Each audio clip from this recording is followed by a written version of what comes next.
My name is Maria. Life was plodding along the same old routine until one rainy Tuesday changed everything. I was holed up in a cozy corner of Joe's cafe, nursing a hot coffee and trying to shake off the chill. The rain was relentless, and I hoped it would wash away the funk I was in after a tough critique in my fashion design class. The bell above the cafe door jangled, and in came this guy, soaked from head to toe. He looked around, a bit lost, then chose the table right next to mine. There was something about him that was hard to ignore, even though I usually kept to myself. He caught me staring, and instead of looking away, he grinned. "Rough day, huh? Mind if I sit here?" "Go ahead, it's free," I said, trying not to sound too interested. He pulled out a chair, sat down with a sigh, and extended his hand. "I'm James. And you are?" "Maria." I shook his hand, noting his firm grip. "So, Maria, always this quiet in here?" he asked, looking around the nearly empty cafe. "Usually. Keeps the nosy folks at bay," I replied, raising an eyebrow. He chuckled. "Well, you could do worse. But seriously, what brings you here on a day like this?" "Just hiding from the rain and some critiquing eyes. I'm a dressmaker, or at least I'm trying to be one. Had a tough day at fashion school." "A dressmaker, huh? That's awesome. I'm in sales. Totally different world. But hey, we've all got our battles, right?" "Right," I nodded.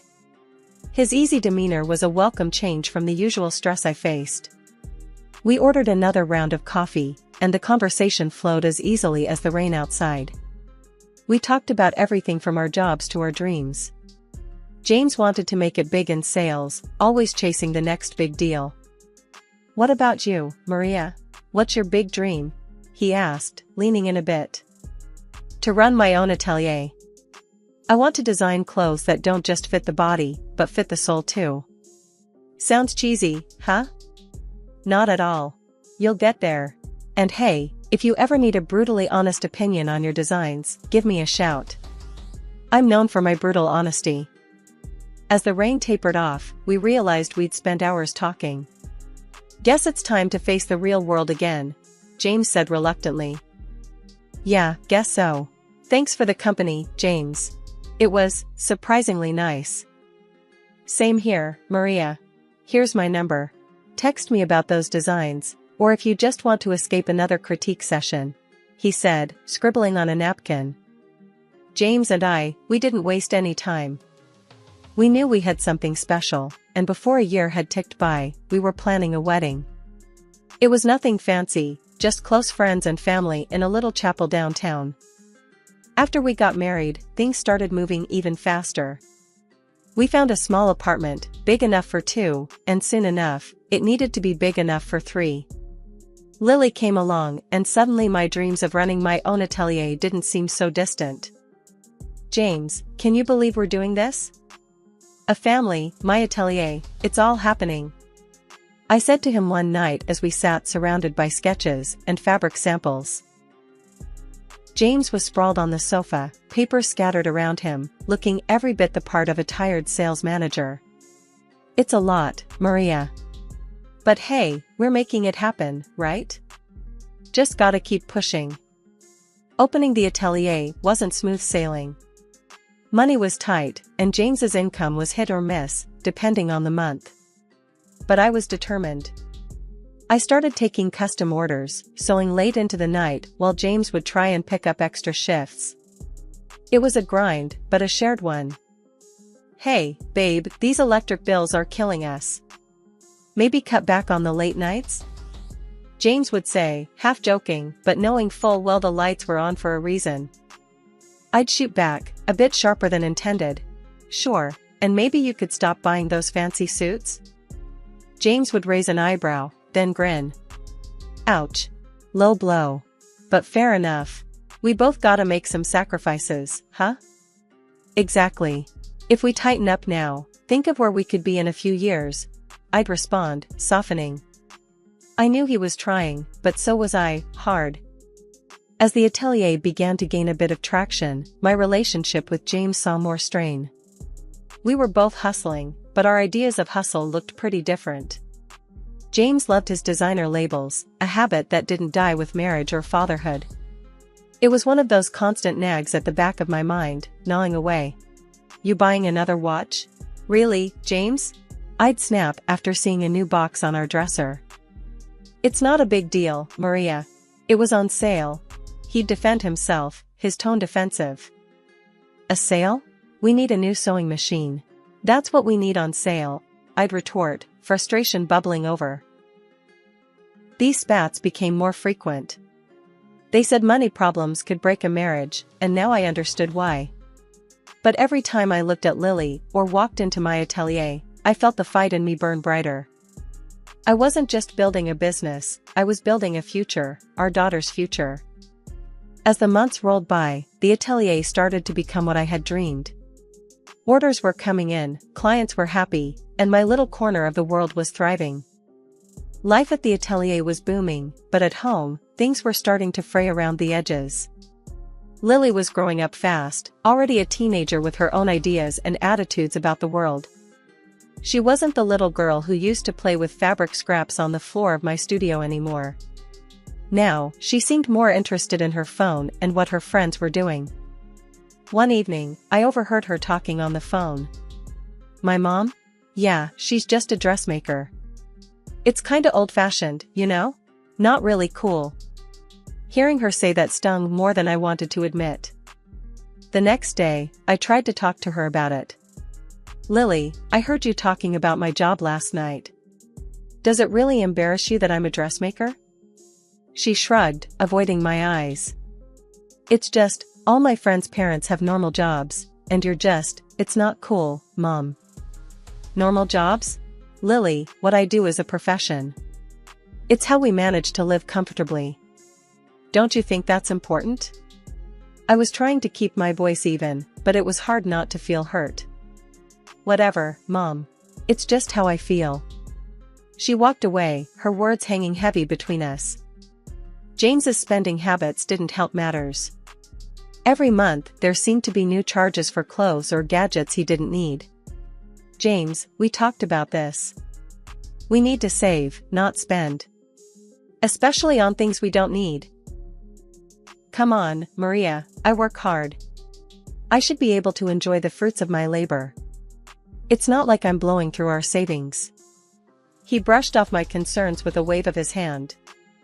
"But it's not just about you, or even us. It's about Lily, about her future. We need to be thinking long-term." My voice was rising, frustration boiling over. All right. I get it. I'll cut back." James's reply was quick, an attempt to end the conversation more than a promise to change. Then there were the moments with Lily that felt like trying to talk to a stranger. "Lily, you used to love coming to the atelier. Don't you want to help me out anymore?" I asked her one Saturday morning, hoping to reconnect. "Mom, that was when I was a kid. I'm not interested in that stuff anymore." She barely looked up from her phone. I sighed, feeling the rejection. "You know, I built all this for us, for our family. I thought you'd be proud." "Mom, it's just not my thing, okay?" Her tone was dismissive, and it felt like a door slamming shut. One day, scrolling through Lily's phone while she was doing homework, I stumbled across a photo that made me pause. It was Lily and an unfamiliar young woman, both smiling at the camera. "Lily, who's this with you in the picture?" She glanced over, her expression shifting to discomfort. "Oh, that's just my friend's mom." But it didn't stop there. Lily started spending more time with James, often out of the house. Meanwhile, I buried myself in work, barely seeing them. I noticed more photos popping up on social media, Lily, James, and the same woman at various events and beautiful places. It became a pattern, this mysterious woman always there, smiling alongside my family while I was left out, sewing away into the night. Coming home that night felt different. The house was too quiet, and a sinking feeling hit me as soon as I turned the key in the lock. I called out, expecting to hear James or Lily, but there was no response. My heart thudded painfully in my chest as I stepped further inside. The living room light was on. I rounded the corner and stopped dead in my tracks. There, on our sofa, sat James and a woman, the same woman from the pictures. "James, what is this? What's going on?" My voice came out sharper and louder than I intended. James didn't even have the decency to stand up. He just looked at me, cold and distant. "Maria, this is Helen. She's moving in. We need you to move out."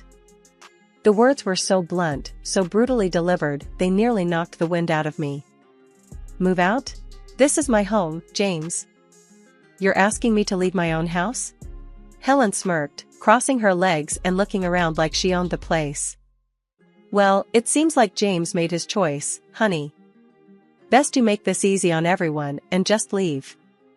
"Shut up," I snapped, my focus shifting angrily between her and James. "I'm not talking to you. James, how could you do this to us? To your family?" James stood up finally, his expression one of annoyance rather than remorse. "It's done, Maria. I'm done. We're done.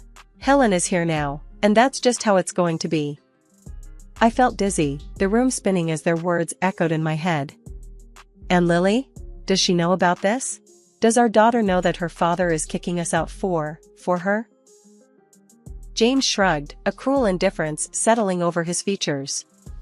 "Lily is fine with it. She likes Helen. She understands things you never did. She doesn't want to see you anymore." That hit harder than anything. My own daughter? Siding with this betrayal? I pulled out my phone, my hand shaking, and dialed Lily's number. "Lily, is it true? You really don't want to see me anymore?" There was a pause on the other end, then Lily's voice, cold and distant. "Yeah, Mom, it's true. Helen's cool, you know? She gets fashion, she's fun. Not like you, always stuck with your sewing and clients. You're just old-fashioned." Tears welled up in my eyes as I listened to her words. All those nights I stayed up working, all the sacrifices, it was all for her, for our family. And this was how she saw me? I hung up, my heart shattered into pieces. Helen looked pleased, her confidence swelling as she demonstratively stroked James's back, her smile haughty. I couldn't stand to be in that house another minute. I silently packed up the necessary things, my movements robotic. As I walked out the door, the sobs I had been holding back broke free. The drive to the hotel was blurry through my tear-filled eyes. Sobbing with resentment, I checked into the hotel, feeling lost and betrayed. I woke up in the hotel room feeling like I'd been run over. My head ached from crying, and my eyes were so swollen it hurt to blink. My phone buzzed with a message from Anna, my best friend who worked at a law firm. She had heard about the breakup and was checking in. Meeting Anna at a nearby cafe, I tried to compose myself, but as soon as I saw her concerned face, the dam broke again. "Maria, oh my God, are you okay? What happened?" Anna reached out, her voice full of worry as she grabbed my hands across the table. I shook my head, my voice a whisper. "James, he's with someone else. Told me to get out of our home. And Lily, she's siding with him, Anna." Anna's face hardened. "That's just cruel, Maria. You don't deserve any of this. You need to fight back, and I know just the person who can help." I blinked, taken aback. "A lawyer, you mean?" "Yes, the best divorce lawyer in the city. I've seen him in action, Maria. He's tough, smart, and he doesn't let anyone push his clients around. I'll call him right now if you want." "Do you think I can afford him, though? With everything going on?" Anna waved off my concern. "He's worth every penny, and I'll help you with the costs if it comes to that. No one messes with my best friend and gets away with it." Encouraged by her fierce loyalty, I nodded. "Okay, call him. I want to see James regret what he's done to me and Lily." Anna quickly dialed and spoke briefly with someone on the other end. After she hung up, she smiled. "He can meet us tomorrow. He said to bring anything that might help your case." The next day, meeting the lawyer felt like stepping into a new chapter. His office was stark but impressive, and his handshake was firm. Mrs. Richardson, I've been briefed by Anna. I assure you, we're going to sort this out. Now, tell me everything." As I recounted the details, the lawyer took notes, his expression growing more intense. "Your husband's actions constitute not only infidelity but also financial betrayal. We can fight for not only your marital home but also adequate support for you and your daughter." "Thank you, I just want what's fair. For me and my daughter." "Of course. Now, about your financial situation, do you know if your husband has been diverting family funds for his affair?" I don't know. I've been too shocked to look into it." "We'll get on that right away. If he's been using marital assets to fund his lifestyle with this other woman, that strengthens your case considerably." After the meeting, I went straight to the bank to pull up the bank statements the lawyer requested. My heart sank as I scrolled through the numbers.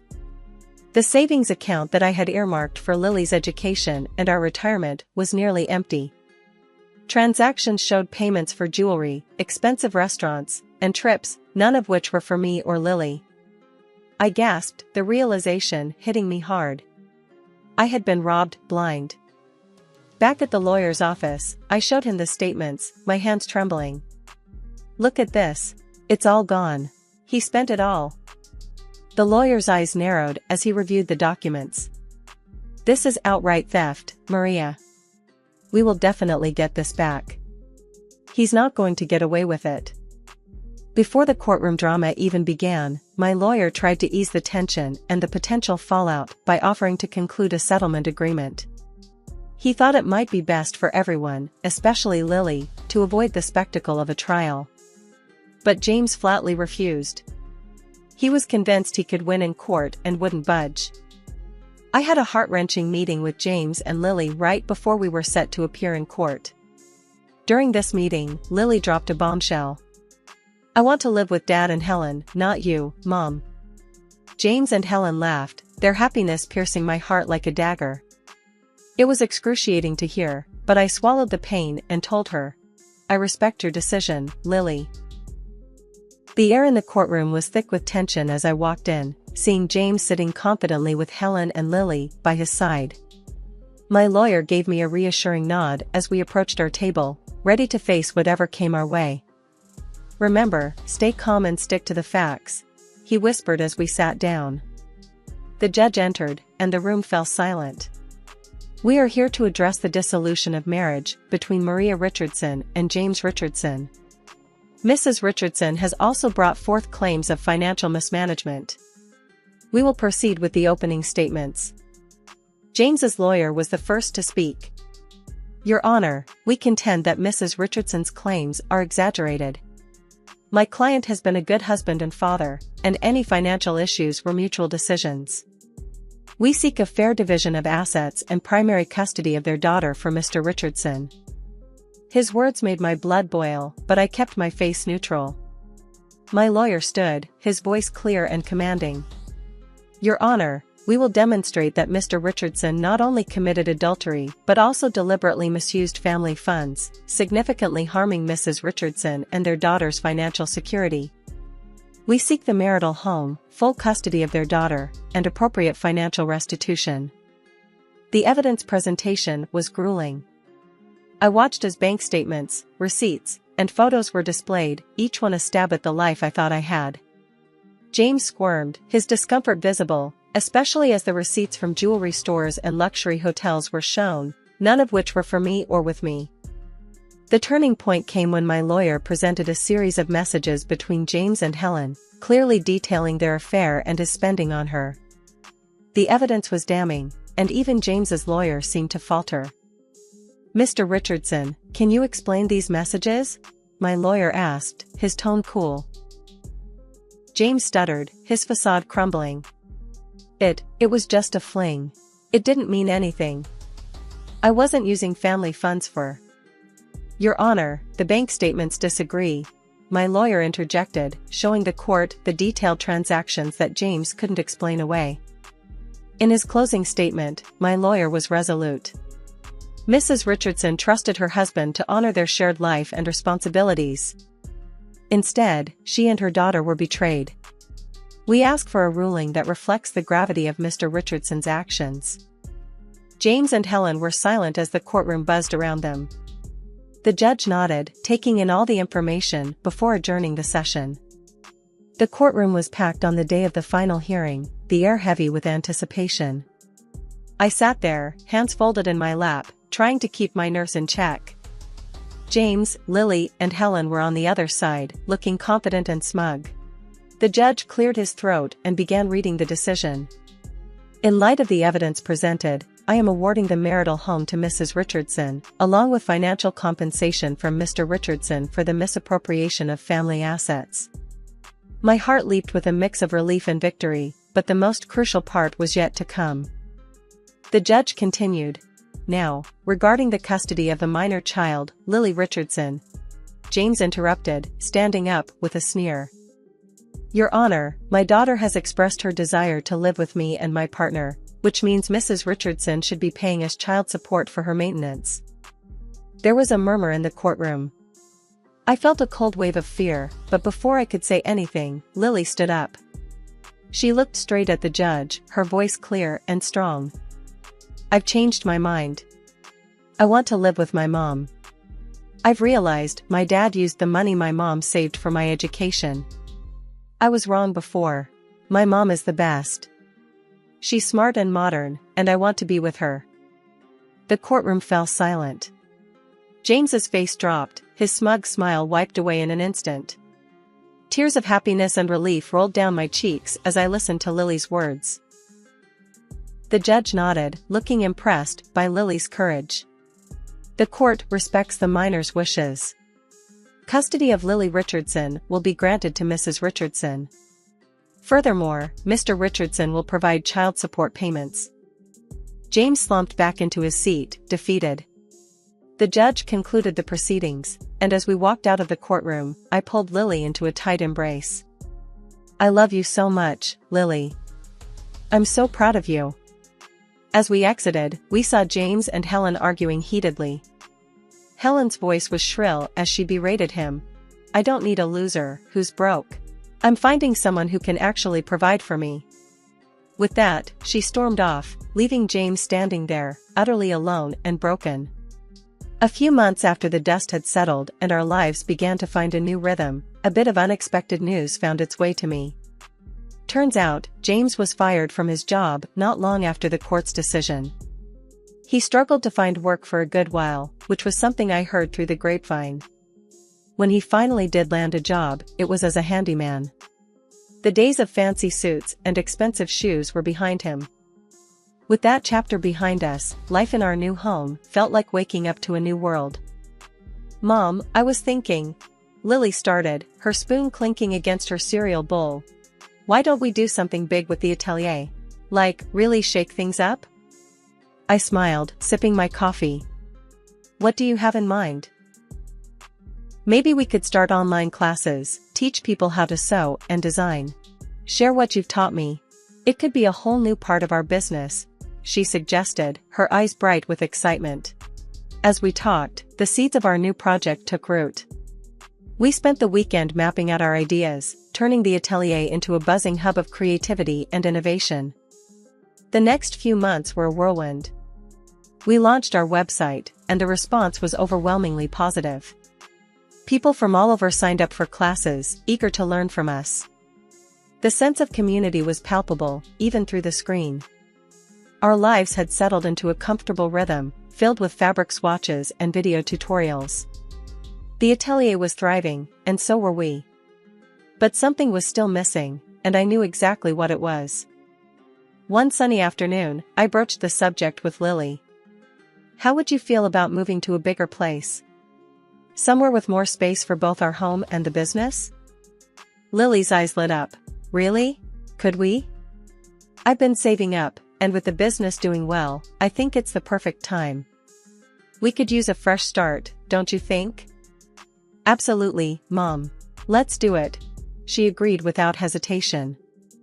So, we began house hunting, eventually finding a charming little house in the suburbs, with plenty of room for both our living quarters and a spacious new atelier. Moving day was a flurry of boxes and laughter, the excitement palpable as we set up our new home. The house quickly filled with new memories, every room echoing with our laughter and dreams. The atelier, now twice the size of our old one, became a local hub for aspiring designers and hobbyists alike. Looking out over our new beginning, I knew we had finally found our place in the world. It wasn't just about surviving, it was about thriving, about making each day count.